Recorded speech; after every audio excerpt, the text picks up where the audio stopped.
Oh, here's your Backstage pass. Quiet on the set. Action!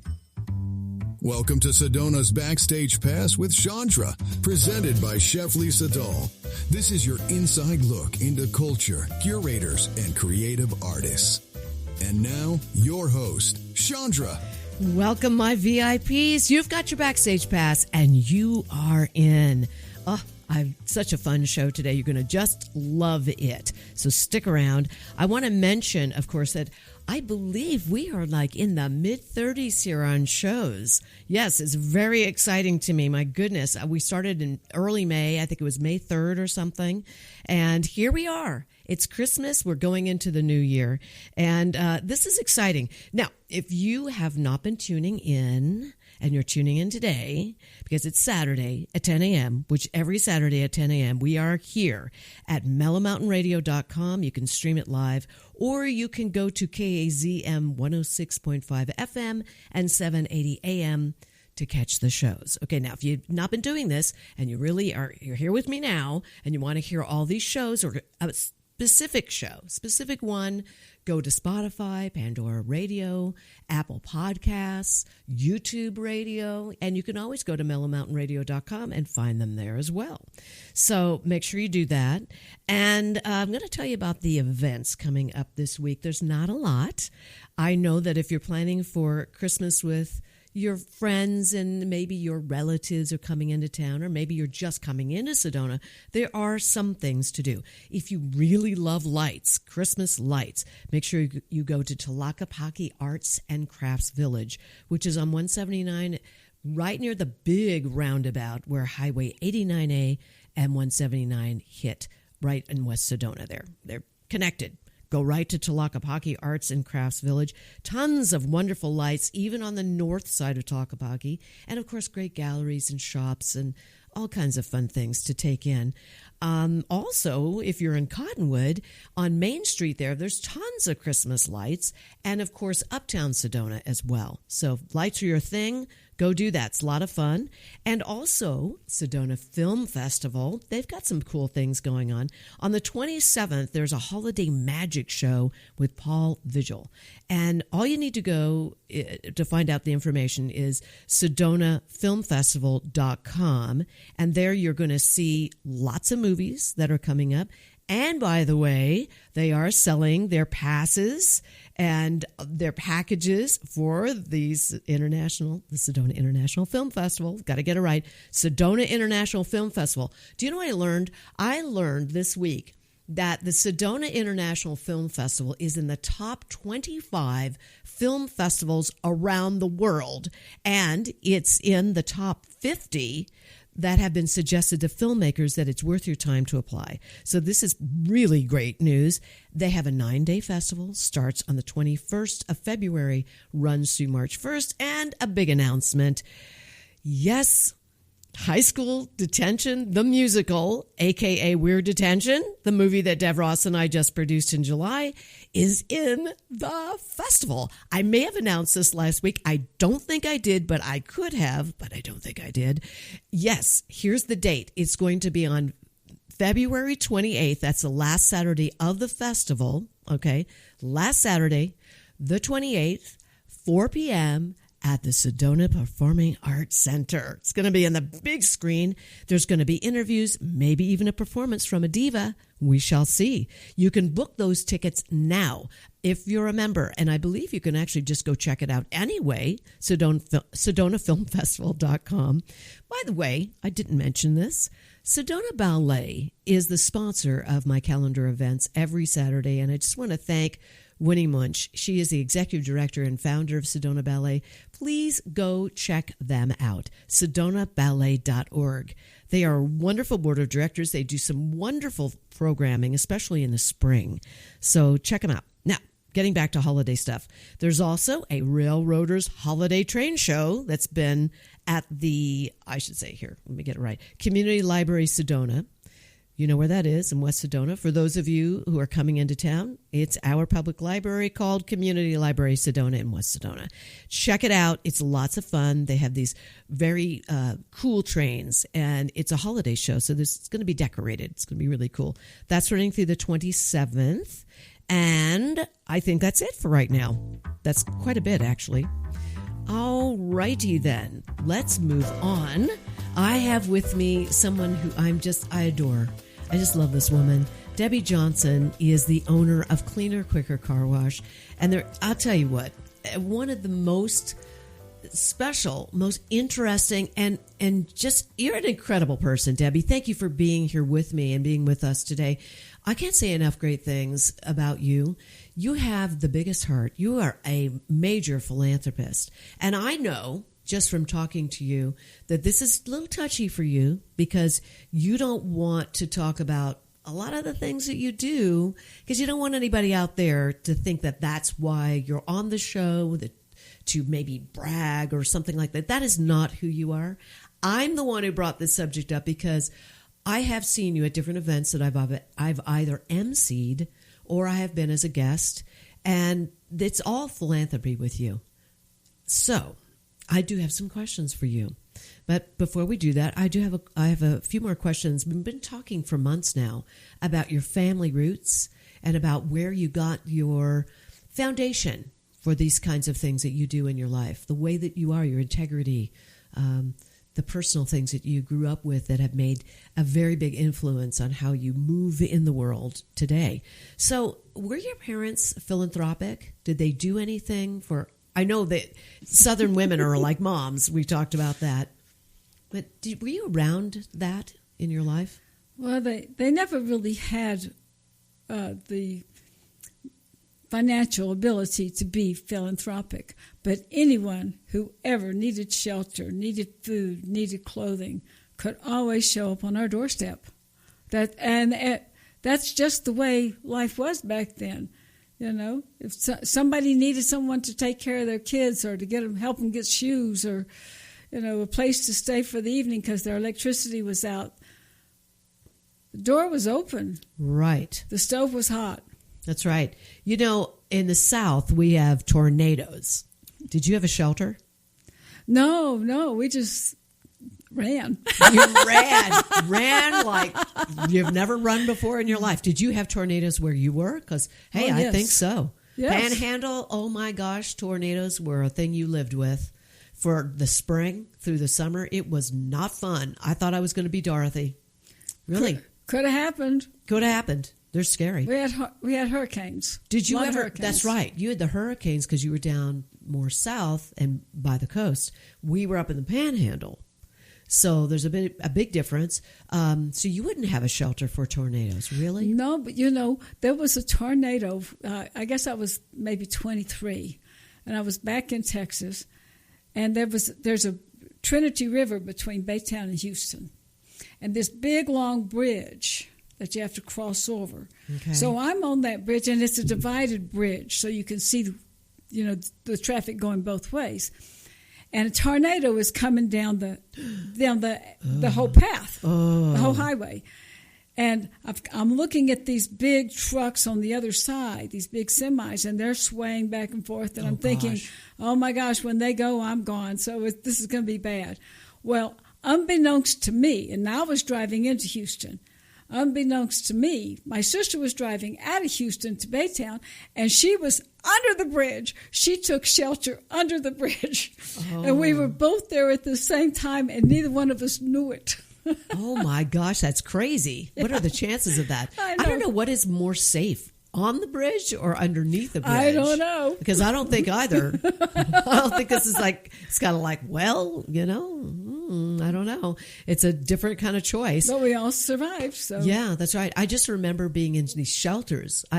There was a woman who was to take care of us, and she lived in an area, they all had these underground, well, not all of them, but it was like an underground shelter. And oftentimes we would be at her house. And her sister lived right next door, and then we would get these warnings. It was very scary. And then we'd have to go in the shelter. Yes. Lift up the lid, and you're in the ground. I mean, it's really, and it's musty. Especially if you ever saw the movie. Yeah. That'd scare you. Oh, yeah. Yeah. Oh, yeah. No, I mean, seriously. We couldn't have shelters down on the coast because, like in Baytown, the highest point in the city was where the high school was built. It was 12 feet. Oh, geez. Yeah, that's a problem. Yeah. Yeah. So my goodness, what did you do in that moment when you see the tornado and it's right there?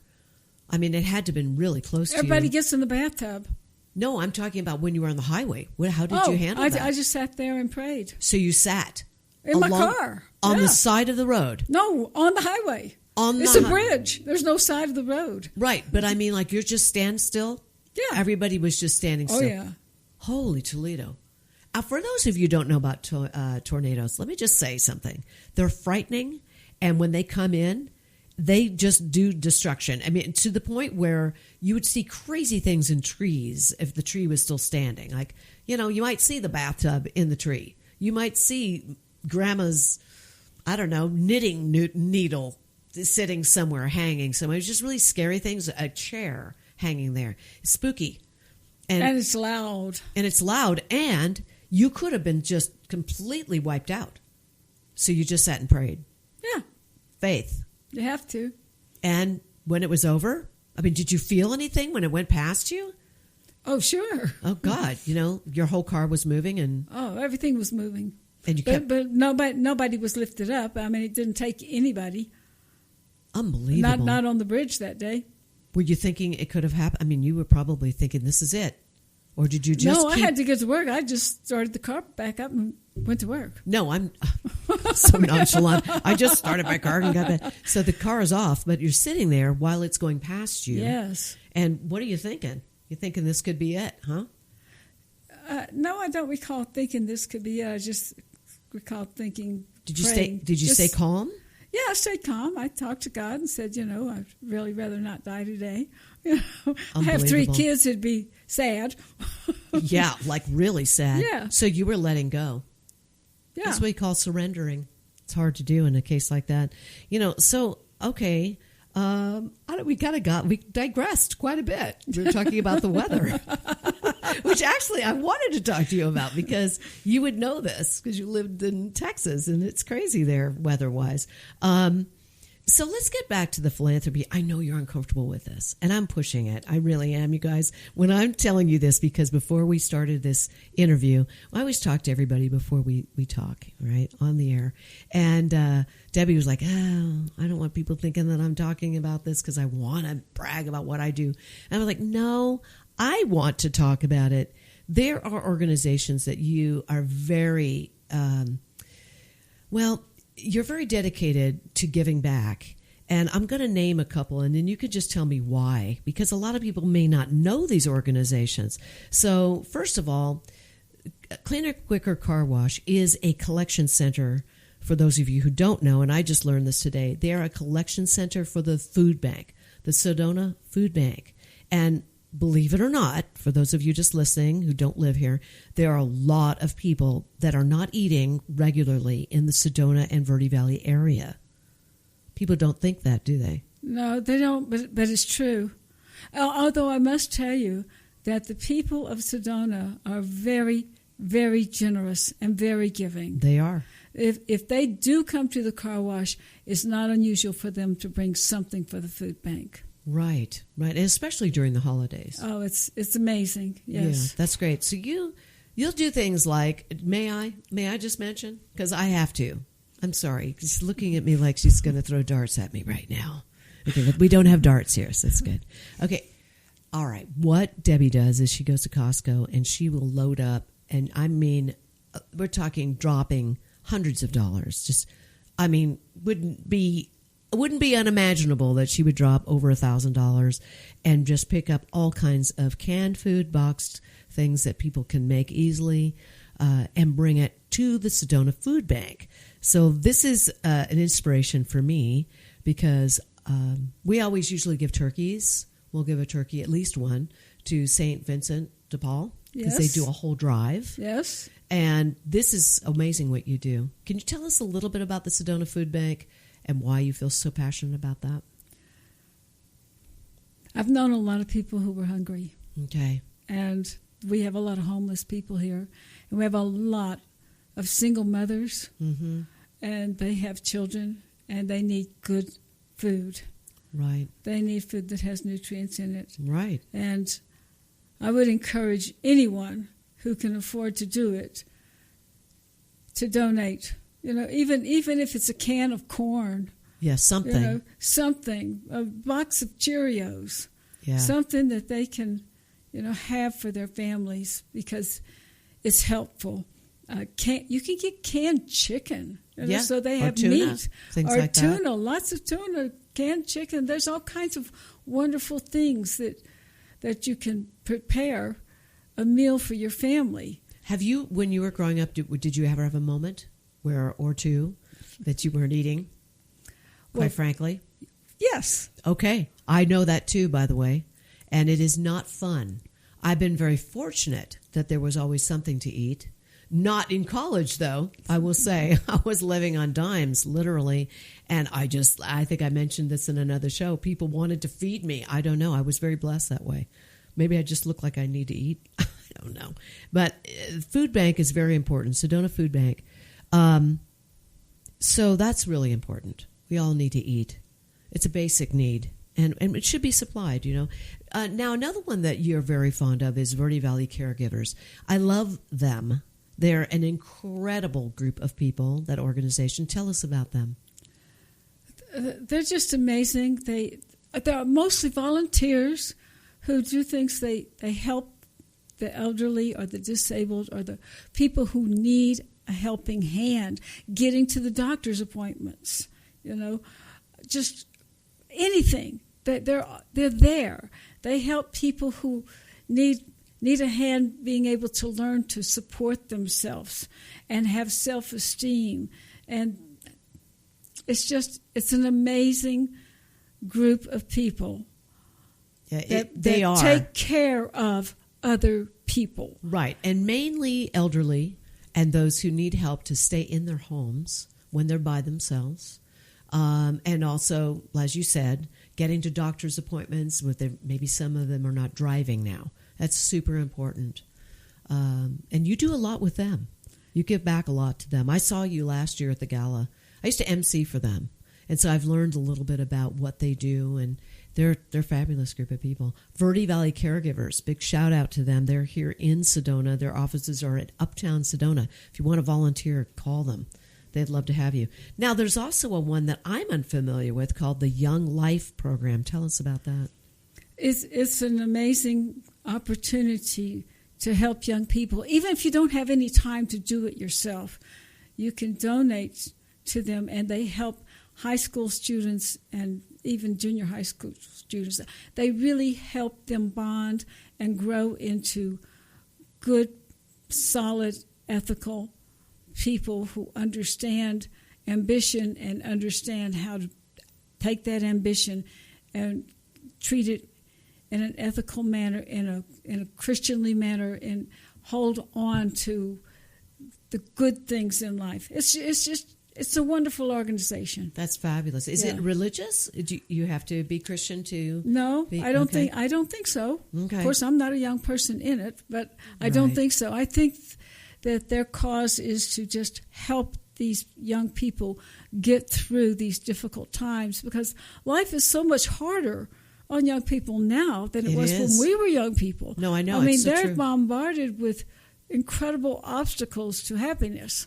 Yes, I have to say. I mean, a lot of us are stressed out, but if you're a teenager and you're looking to go into college, because I coach, right? I'm a voice and acting coach, and I have several. I always have teenagers, and they're worried. There's a lot of fear and a lot of concern, understandably. And even younger kids that I have, I get the vibe.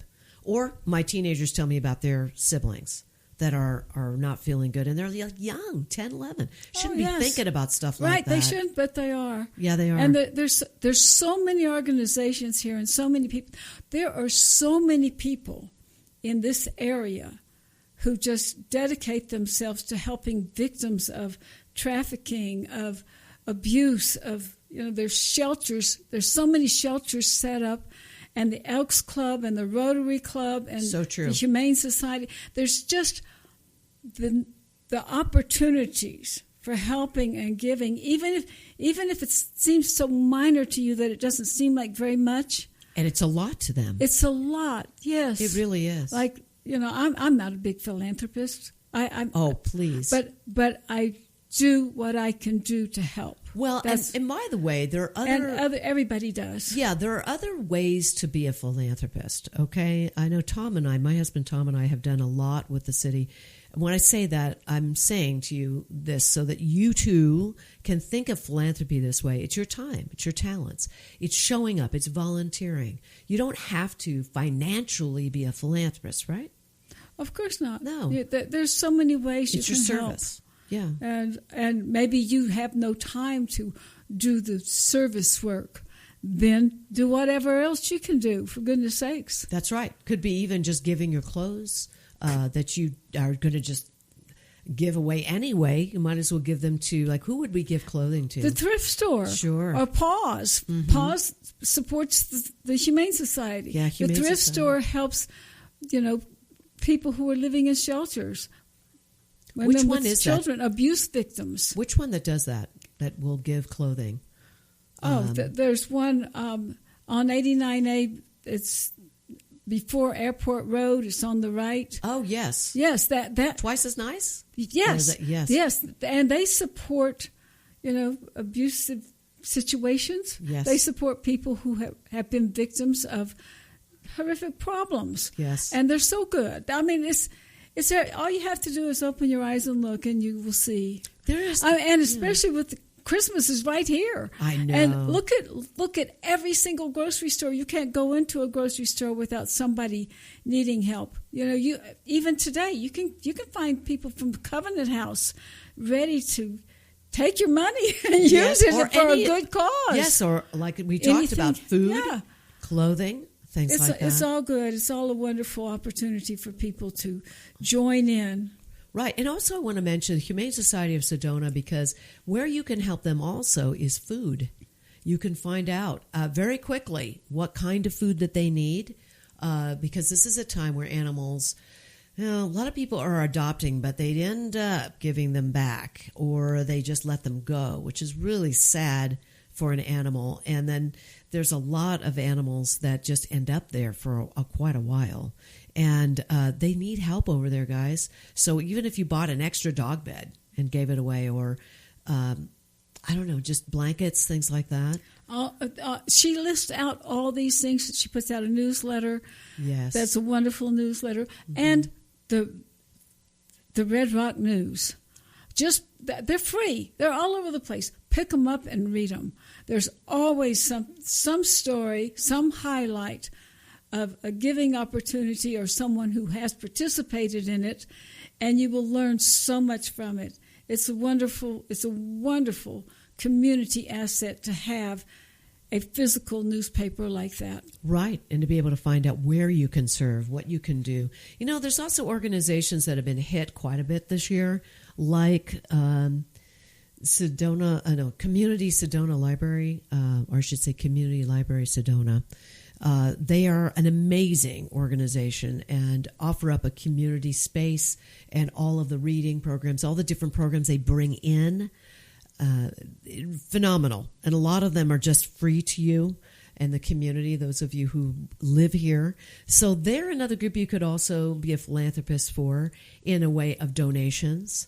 There are just so many, as you said, a lot of good organizations. So tell me, is Christmas one of your favorite holidays? It is my favorite holiday. Okay. Santa Claus is my favorite person ever. Ever? I totally believe in Santa Claus. Of course absolutely. You do. Yes. And I honor him. Yes. And his wife, too. And she and works all hard. The elves. Yes, they work awfully hard with him. I mean, yes. He's kind of demanding, I think. I think he is. A little last minute. Well, sometimes he's busy. True. So do you have any advice as a business owner for Santa? Just curious. Like anything? Could he be a little easier on those elves? It's so last minute. No, I think he needs to drive them because they're elves and they like to work and they're committed to doing a good job. So he's doing fine. He's doing good. Yeah, we're not going to beat up on Santa Claus. Okay. We love Santa Claus. We love Santa. We love you, Santa. And we love helping Santa. Yes, we do. Yes, we love helping Santa. We do. So if you've got employees, give them something wonderful. That's right. Think like Santa. Think like Santa. There you go. I love it. Debbie, thank you so much for being with me here during the holidays. And God bless you. Let it be a wonderful new year for you. Cleaner, quicker car wash, you guys. Debbie is the owner, and you got to go by and say hi. Drop her off a little cookie or something, okay? All right. Stay with me. We'll be right back.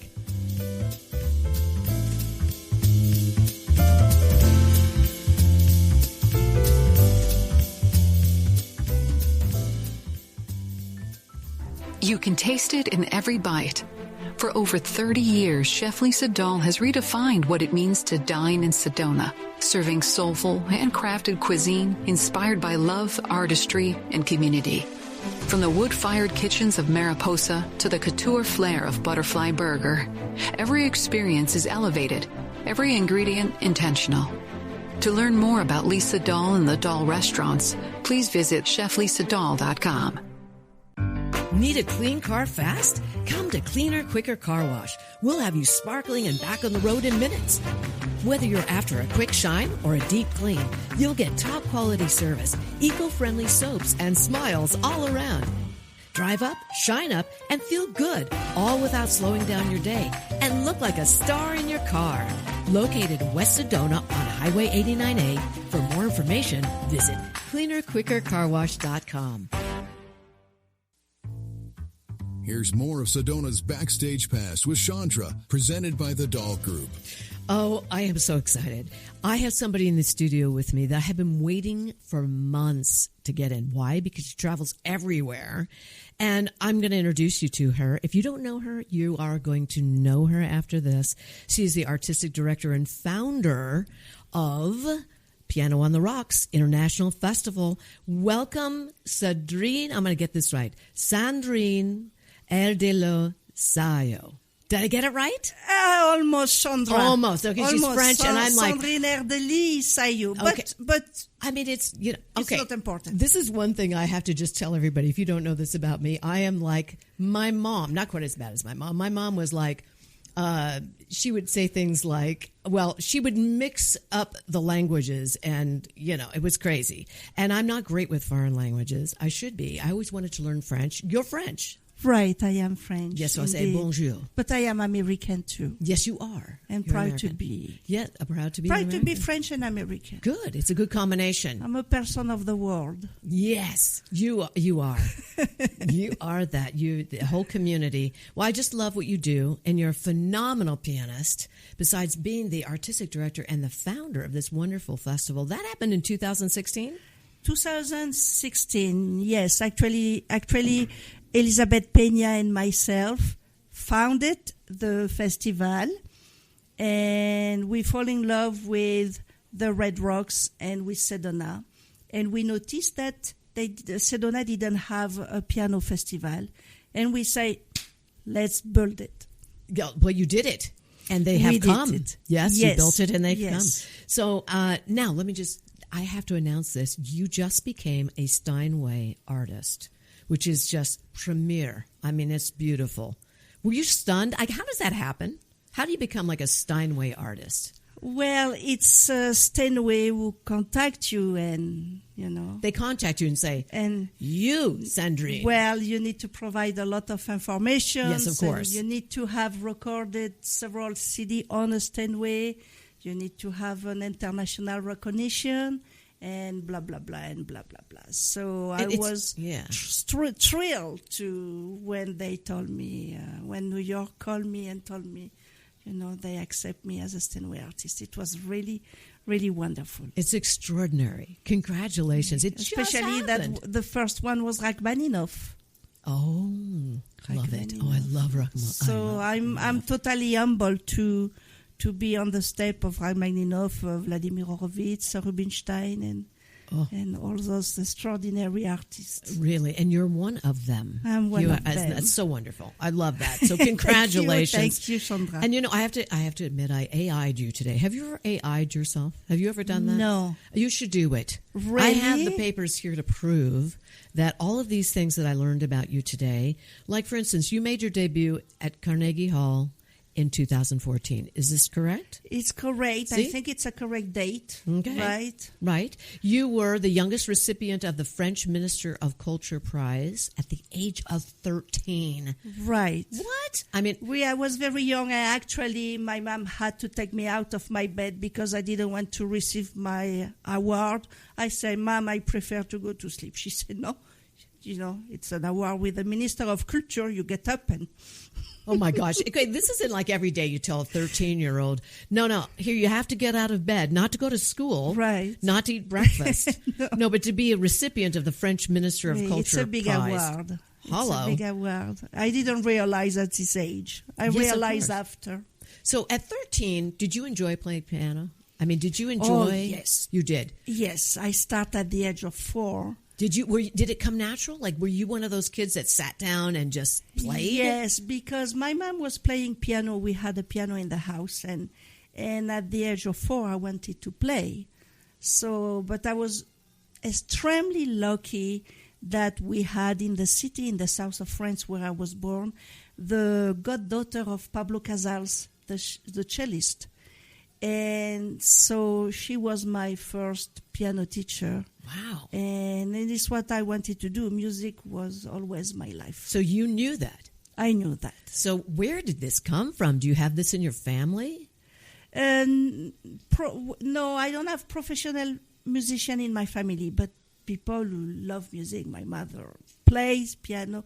She loves music. In my father's side, my grandfather was a violinist.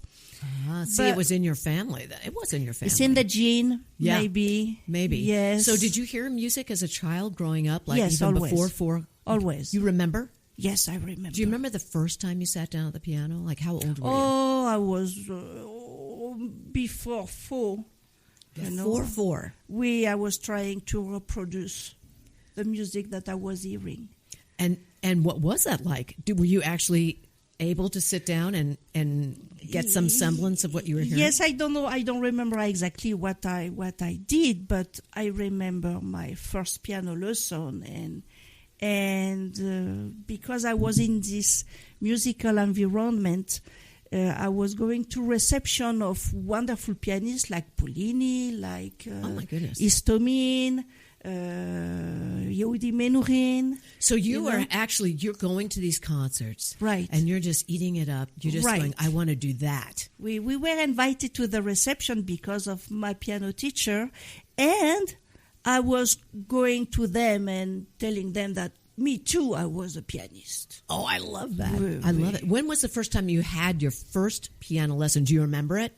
The very first time I remember my first piano lesson indeed, because my teacher looked at my hand. Oh, tell us about that. She looked at my hand and she said to my mother, "Oh, she has a good hand."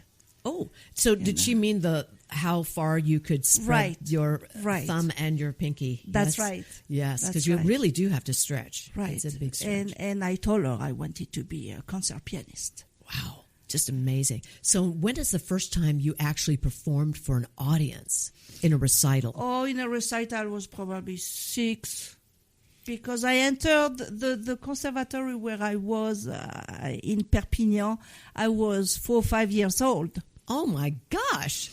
Right. And then it's after, when I reached the age of 10, that I went to Paris to meet an extraordinary professor who made me, if I can say, Denise Rivière, and I started to study with her, and I studied with her until she passed away. So it's more than 25 years with her. Wow, 25 years with her. Then I moved to Paris at the age of 14 to enter the Paris National Superior Conservatory. So, okay, now I want to back up a little bit. Are you by yourself when you moved to Paris? Or Actually, yes. No relatives? My aunt used to live in the suburb of Paris, but I lived in a convent. In a convent? With nuns. This is like a film. I'm thinking I'm going to call my creative partner, Dev Ross, and go, Dev Ross, this is your next script. Because this is extraordinary. I was in a convent with a piano, and I was going to the Paris Conservatory to study. My mom was a French professor. She could not leave her position because I grew up with her. I didn't have a father, so she had to stay in Perpignan. Wow. And so I was with the nuns, and the Sunday I went to Hebrew school. Ah, okay. So there's where the background is, because I know you've got an event coming up in January, right? Right. And I know you're going to be doing a lot of different, is it Israeli or is it Jewish? Yes, we are going to bring an extraordinary soprano, Isabelle Gans. Okay. Who, I mean, you should all Google her because she's extraordinary. She's a classical, of course, soprano, but she has many recordings of Sephardic music, Ladino music, Yiddish music, and she accepted to come to Sedona from Houston to do a program with me, and it's going to be very fun. Exciting. Where's that going to be? At the library in West Sedona. Yes, okay, so that's Community Library Sedona. I think I got it right. I have to just say, amazing roots that you knew at 4. So, like, I knew I wanted to be on a stage when I was very young. You too? Yes, I knew. At what age? 5. 5, you see. Yeah, and I watched, you did it. And I did it. Yes, I did. I did it. I thought it was theater, and I did end up doing a lot of theater. Wonderful. That was my big focus. But I knew at a young age because I was around it, and I was around music. When you grew up, did you hear just classical music, or did you hear all kinds of different music? No, I did a lot of jazz, classical jazz. Love it. With different kind of music. Okay. Right. Yeah, because that's what I grew up. My father loved classical, and he loved Latin jazz and jazz. Yes. And then my mom was a jazz musician at one point. Oh, really? And did some touring and a singer. But she also loved rock and roll. And she loved all of it. And then we had someone who used to come in and take care of us, babysitting. She loved all the country stuff. Oh, yeah, I do so too. I like country music. All those older country stars like Porter Wagner and, oh my gosh. I mean, and as a kid, I was like, I'm not so sure I like this. But, it kind of got into my system. Right. And I'm happy for that. So now, when did you actually come to the United States? When was the first time you stepped here?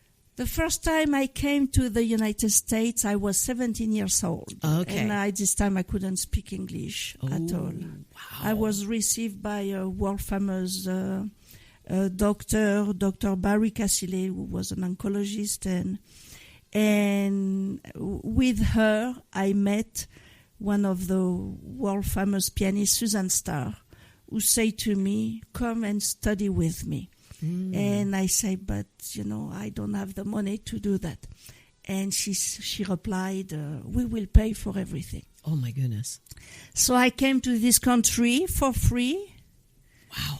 And it was extraordinary to study with her. And you'd already did you go to high school? You went to high school in yes, Paris, but I probably. finished high school at a young age. Right. And so I came to this country, 17, 18, and I did 2 masters for free in piano and composition with her. It's why I came to study with her. And then after, I loved the United States. I wanted to stay, and I was able to get my green card as a national interest to the United States. And when was this? Maybe 35 years ago. 35 years ago. Right. Does it feel like that, or does it feel like it was just yesterday? It feels a long time ago. It does. Okay. Right. So 35 years ago, now my math is not the greatest, but that had to be 1995? Am I right there? About. Yeah. Maybe 2000. See, that's 25, so it would be 1990. Yes. Wow, 1990. Yes, you figured it out, everybody. Math is not my best subject. Give me a microphone, put me in a studio. Okay, so let's see. I want to know from you, what was your day like practicing? Nobody realizes what it's like when you are really, really going towards a goal, and you wanted to be a concert pianist. and you wanted to be a virtuoso. And so here you are. And how many hours were you practicing at the age of, like, say, 8? How many hours a day? About 6 hours a day. 6 hours at 8 years old. At 8 years old. Okay. I was very disciplined because I loved piano, but I had my mother also was practicing with me. Oh, okay. Right. So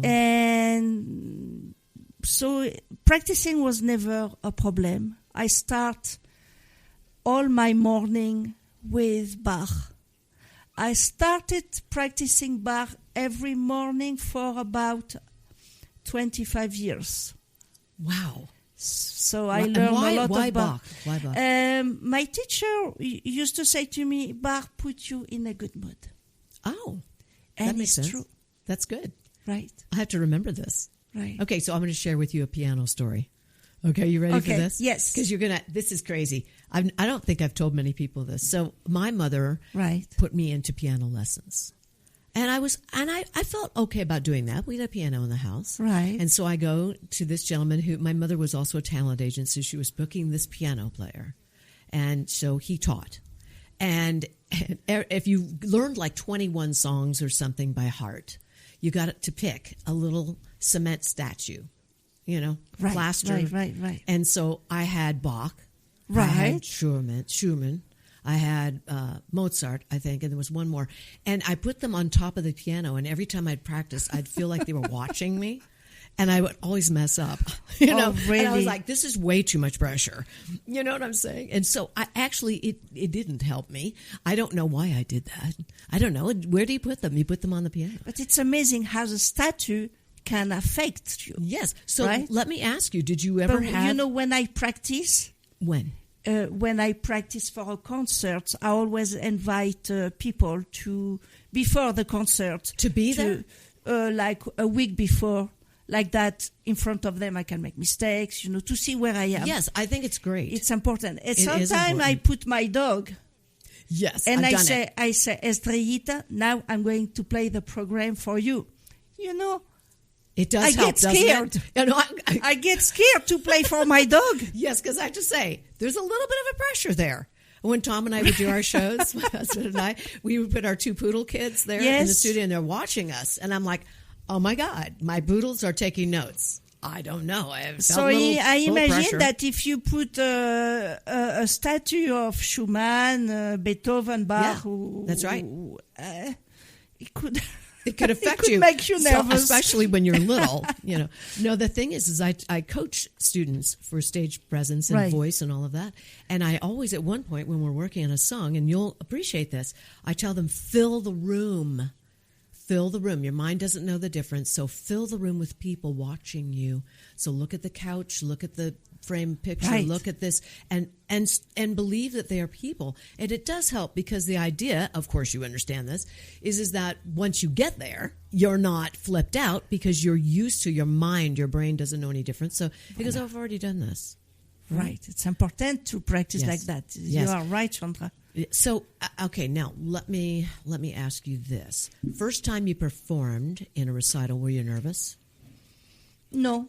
And how old were you? 8, you said? 6, 7. At this age, you don't get nervous. Usually, you don't get nervous. Most of kids don't get nervous. Some, yes, but most of them don't. And it was like my thing, so I didn't get nervous. I start to get nervous later on. Okay, so now you're probably a teenager when that happens, because that's when everything starts to get funny. Right now you know kind of a little bit about who you are, and it's like all the doubts coming in. Right, and then of course when you have the press behind, or the critics, and that's all. What was the hardest concert you ever did as a teenager? Let's just talk about that. This is, you're fighting for your life up there. As a teenager, I don't remember, but I remember when I was 21, a big concert in Spain. Okay. Where I was playing a full recital, which means an hour and a half, where the theater didn't have air conditioning. And the spots were on me, and I was so hot that the piano became slippery, and I say to myself, why are you doing that? You are going to die on stage. God, and this is going through your mind as you're performing. As I am performing, I have my shirt all wet, and I'm saying, it's impossible. Yeah, and you're sliding. I don't even know how you do that. You're sliding all over. That I will never forget. See, people don't know these things. They don't know, but we have all had those nightmare performances. Right. Oh, yes. I've had a few. Have you ever had in it where your doubts are just coming at you? You know, I always tell people, or my students, and I tell myself this too, I cut my ear, you cannot be in the parade and then be on the sidelines watching the parade. You have to choose. So if you're on stage, you must be in the parade, so to speak. Yes. So the thing is, sometimes we are doing both. It's not good. Things happen. Correct? I think if we do that, it's because a part of us is tired. Okay. Thank you for that. I'll take that. Thank you. And I think it's important to be healthy, to sleep. Do you sleep? Do you hear music when you're working on something? Yes. Does it keep you up? Oh, it keeps me up. It's a nightmare because I have the note singing, do, si, sol, fa, mi, re, do, si, la, sol, fa, mi, re. I say, stop, go away. And he goes, he starts to sleep, do, si, sol, fa, mi, re. I say, oh, no, go away. No, you know what? I'm so glad it's a nightmare when you try to sleep. It is. Whenever I've learned music, especially, songs, I just go like, stop, you're looping. Stop that. Right. Well, now, I want to make sure that we get to this because we've run out of time. I can't believe it just went like that. First of all, thank you for being here. But let's just talk quickly. We can visit pianoontherocks.org. You are a nonprofit. Yes. People can make donations. Absolutely. Make sure you check it out, everybody, because you're going to find out about all the concerts and events coming up. And the holiday concert. And I'm sure you're going to see that in all the papers and everything. But make sure you go and visit pianoontherocks.org. And then you have your own website. And I'm going to spell it so that everyone can write this down. ERDELYSAYO.com. And you're going to have an opportunity to read all about Sandrine. She's fabulous. And thank you so much for being here. And the best to you on And we Piano should not forget the festival in May. May 1st to 3rd with the festival is... May 1st, 2nd, and 3rd at Mary Fisher Theater. The Geometry of Sound. Okay. Oh, it's going to be beautiful. I want to go. I'm going to go. All right, everybody. Thank you, Sandrine, for being... Thank you, Shondra, for inviting me. Oh, it's been a pleasure. You guys stay with me. I'll be right back.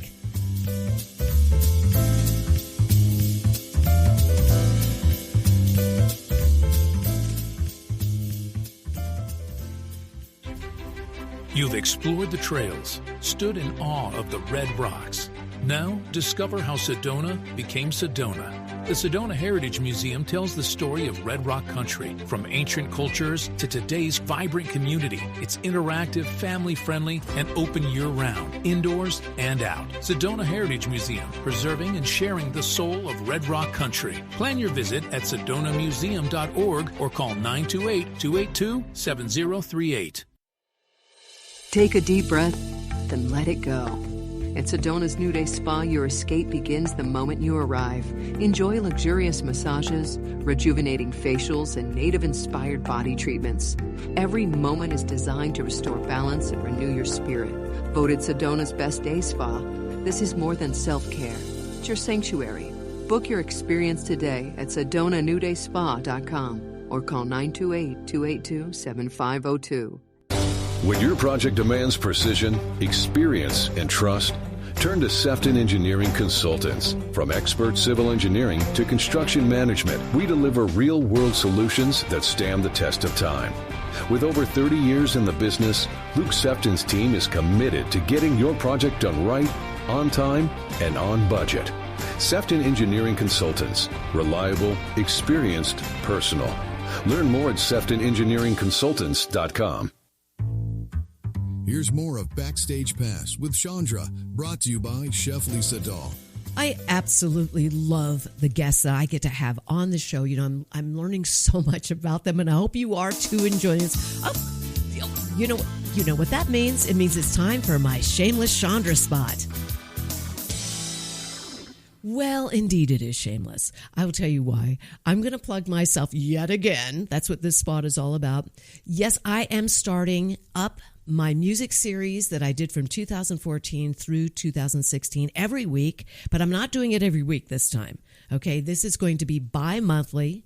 It's going to start on January 12th, and then it will be every other Monday after that at 7 p.m. at the beautiful Mary D. Fisher Theater, which is part of the Sedona International Film Festival. Now, this is going to be part of the regular programming. Very excited.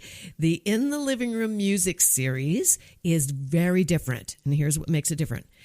The artist will be performing, and the audience will be able to ask questions of the artist that's performing during their concert. I'm going to be there. I'm going to be moderating. I will be your hostess with the mostest, and we will have some fun together getting to know these individuals who are brilliant musicians, singers, songwriters, and we don't know them. We're going to get to know them together. It's going to be a lot of fun. It's going to kind of sort of mimic this podcast in a way because you are getting to know people behind what we know them doing, right? So this is going to be specifically on musicians, singers and songwriters, entertainers. It's going to be so much fun. So mark your calendar. It's only $20 a ticket. You can go to SedonaFilmFestival.com starting in January and book a ticket. Get some tickets. Bring your friends. Live music, you guys. Live music, and get to know them in the Living Room Music Series.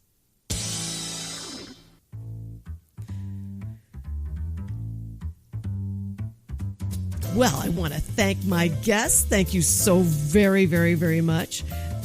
Just so much fun to have you guys with me, all the people that come on. And I want to thank my sponsors. Without you, I could not do this. Sedona Heritage Museum, Sefton Engineering, Cleaner Quicker Car Wash, Sedona New Day Spa, Sedona Ballet, and my presenting sponsor, the beautiful Chef Lisa Dahl and the Dahl Restaurant Group. Thank you guys so much. Merry Christmas, Happy Hanukkah, Happy Kwanzaa. This is the holiday season. Here we are. Happy New Year to everybody. This is just exciting. I mean, we're finishing off really grand, aren't we? And so I'm going to see you in the new year. In the meantime, remember, get your VIP pass out every Saturday at 10 a.m. Go to mellowmountainradio.com and you can hear it live stream there, or maybe visit 106.5 FM and 780 AM if you want to hear it live on the radio. Okay, happy holidays. Merry Christmas. May we all have a wonderful, wonderful, healthy, happy, very prosperous New Year 2026. I'll see you next Saturday right here on mellowmountainradio.com. Sedona's Backstage Pass.